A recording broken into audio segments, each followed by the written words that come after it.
இயேசு கிறிஸ்துவும் நானும். இன்றைய வேத வாக்கு சங்கீதம் 4:3. பக்தியுள்ளவனை கர்த்தர் தமக்காக தெரிந்து கொண்டார் என்று அறியுங்கள். நான் கர்த்தரை நோக்கி கூப்பிடுகையில் அவர் எனக்கு வெளிப்படுவார்.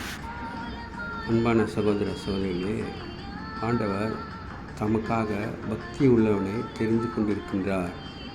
அதனாலே நாம் பக்தி உள்ளவர்களாக நடந்து கொள்வோம்.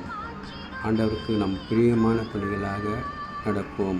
தாவீதை பார்த்து, தாவீது எனக்கு பிரியமானவன் என்று சொல்லியிருக்கின்றார்.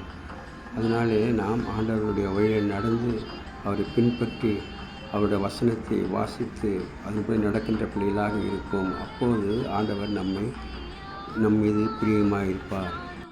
கர்த்தாவே, நீர் நீதிமானை ஆசீர்வதித்து காருண்யம் என்னும் கேடகத்தால் அவனை சூழ்ந்து கொள்கிறீர் என்று சங்கீதம் 5:13 சொல்லப்பட்டிருக்கின்றது. உம்மை நம்புகிறவர்கள் யாவரும் சந்தோஷித்து எந்நாளும் கெம்பீரிப்பார்களாக. நீர் அவர்களை காப்பாற்றுவீர். உம்முடைய நாமத்தை நேசிக்கிறவர்கள் உம்மிலே களி கூறுவார்கள் என்று சொல்லப்பட்டிருக்கின்றது. நாம் ஆண்டவரை நேசித்து பக்தியோடு வாழ்வோம். Have a blessed day. God bless you. Take care. Be safe. Give heart to God and to man. Please subscribe, like and share it. Thanks for watching.